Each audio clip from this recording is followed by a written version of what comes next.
Assalamualaikum warahmatullahi wabarakatuh. Perkenalkan, nama saya Fitria Sala Oktaviani. Saya dari kelas 10 TJKT 2.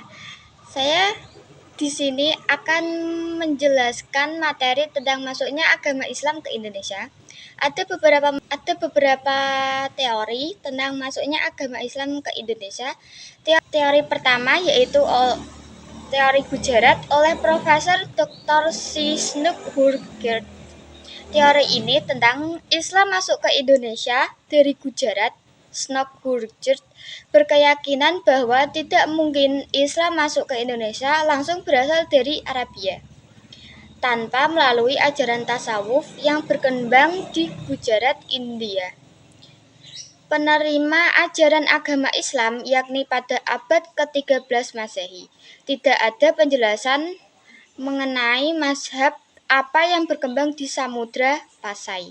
Mungkinkah saat Islam datang langsung mampu memberikan kerajaan yang memiliki kekuasaan politik besar? Teori kedua ada teori Makkah oleh Profesor Dr. Buya Hamka. Buya Hamka menggunakan berita yang diangkat dari berita Cina dinasti Tang sebagai acuan teori ini. Menurutnya, Islam masuk pada abad ke-7 Masehi. Berita Cina dinasti Tang ditemukan saudagar Arab di wilayah pantai barat Sumatera. Disimbolkan, Islam masuk ke Indonesia oleh saudagar Arab. Kerajaan Samudra Pasai didirikan pada abad ke-13 Masehi atau tahun 1275 Masehi. Yang ketiga, ada teori Persai oleh Profesor Dr. Husain Jajandiningrat. Di Jawa Barat menggunakan ejaan Persai, teori ini dipandang lemah karena tidak sesuai. Pengguna sistem baca tersebut di Persia sebagai penganut Syiah. Mayoritas Islam Jawa Barat bermazhab Syafi'i sekaligus berpaham Ahlus Sunnah wal Jamaah, bukan pengikut Syiah.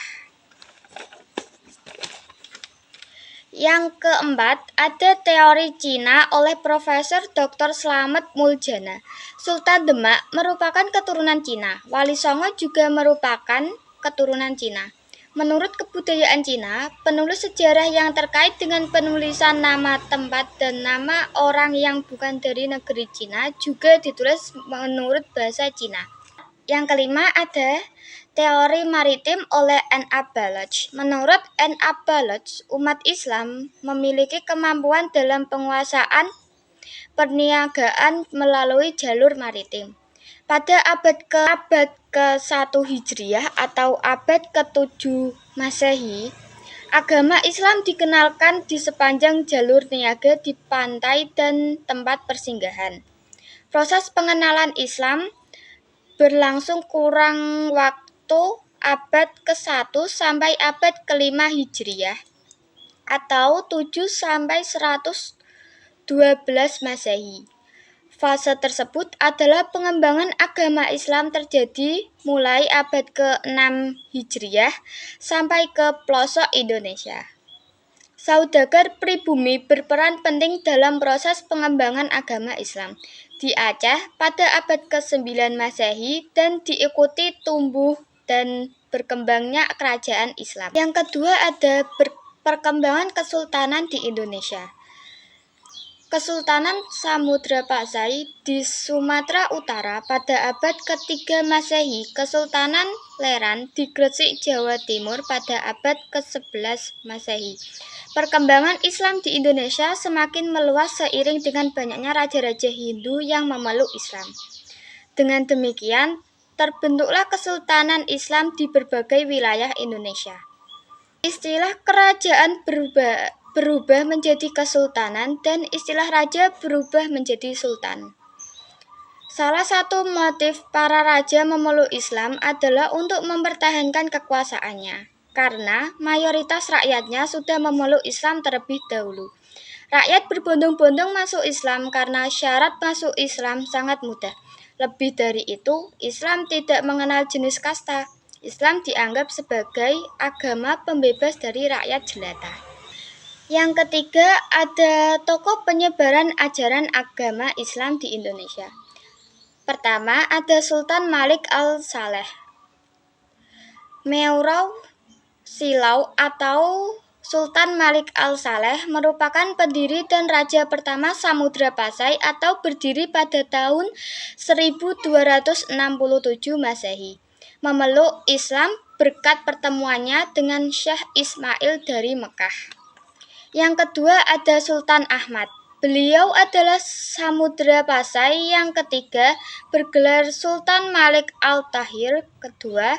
Sultan Ahmad sangat memperhatikan perkembangan dan kemajuan agama Islam. Yang ketiga ada Sultan Alauddin Riayat Shah. Beliau merupakan Sultan Aceh ketiga, terkenal sebagai peletak dasar kejayaan Aceh. Sultan Alauddin Riayat Shah berperan dan berjasa dalam penyebaran agama Islam di Aceh. Yang keempat ada Wali Songo. Wali Songo merupakan 9 wali atau sunan yang menjadi pelopor penyebar Islam di Pulau Jawa. Mereka menggunakan syarat dakwah seperti kebudayaan, kesenian, pendidikan, pernikahan, perdagangan, dan politik. Penyebaran dengan jalur perdagangan berbagai negara seperti Persia, India, dan Arab. Yang kelima ada Sultan Alauddin. Penyebaran agama Islam pada masa pemerintahan Sultan Alauddin mencapai daerah Buton dan Dompu atau Sumbawa, berhasil mengislamkan kerajaan Supeng, Wajo, dan Bone. Keenam ada Datuk Tunggong Parangan. Beliau seorang ulama Minangkabau yang berdakwah di Kutai Kartanegara. Beliau berdakwah bersama sahabatnya, Datuk R.I. Bandang pada masa pemerintahan Raja Aji Mahkota. Berkat dakwah beliau, Raja Aji Mahkota memeluk Islam diikuti oleh keluarga kerajaan serta rakyat Kutai Kartanegara. Yang ketujuh ada Sultan Zainal Abidin. Peran terpenting Sultan Zainal Abidin adalah mendirikan pesantren dengan pengajar yang didatangkan dari Jawa. Beliau juga mendirikan Jelebe atau Bubato Akhirat yang bertugas membantu Sultan dan mengawasi pelaksanaan syariat Islam di Kesultanan Ternate. Yang keempat, ada keteladanan para ulama penyebar Islam agama Islam di Indonesia. Yang pertama, ada hidup sederhana. Para ulama penyebar Islam di Indonesia hidup secara sederhana dan bersahaja. Meskipun hartanya berlimpah, mereka menyedekahkannya semua harta dengan terlebih dahulu mengambil secukupnya untuk kebutuhan pokok. Yang kedua, dengan gigih dan berjuang. Ulama penyebar Islam di Indonesia telah menunjukkan sikap bersemangat pantang menyerah, gigih dalam memperjuangkan agama Islam. Yang ketiga, ada menguasai ilmu agama secara luas dan mendalam. Para ulama melakukan penyesuaian ajaran Islam dengan tradisi lokal, tanpa menghilangkan adat yang sudah berlaku di masyarakat. Hal ini hanya bisa dilakukan oleh para ulama dengan penguasaan ilmu agama yang mumpuni, luas, dan mendalam. Yang keempat, ada produktif berkarya. Para ulama sangat produktif berkarya lewat ilmu pengetahuan Danomal Saleh. Banyak kitab dan tulisan karya mereka yang terus-menerus dipelajari oleh santri hingga saat ini. Yang kelima, sabar. Salah satu hikmah adanya ujian tersebut adalah dapat diketahui tingkat keimanan seseorang. Seseorang pendakwah harus memiliki tingkat kesabaran tinggi karena menghadapi umat yang memiliki keragaman budaya, etnis, tingkat pendidikan, dan kepribadian. Yang keenam, ada menghargai perbedaan, merendahkan dan meremehkan agama dan kepercayaan orang lain. Adanya sifat merasa paling hebat merupakan sumber kericuhan dan kehidupan beragama. Sikap toleran akan menumbuhkan rasa persatuan dan kesatuan bangsa. Yang ketujuh, ada berdakwah secara damai. Proses dakwah Islam harus dilakukan dengan mengedepankan dakwah secara damai, bukan dengan kekerasan dan memaksakan hak. Sekian dari saya. Mohon maaf jika ada salah kata. Wassalamualaikum warahmatullahi wabarakatuh.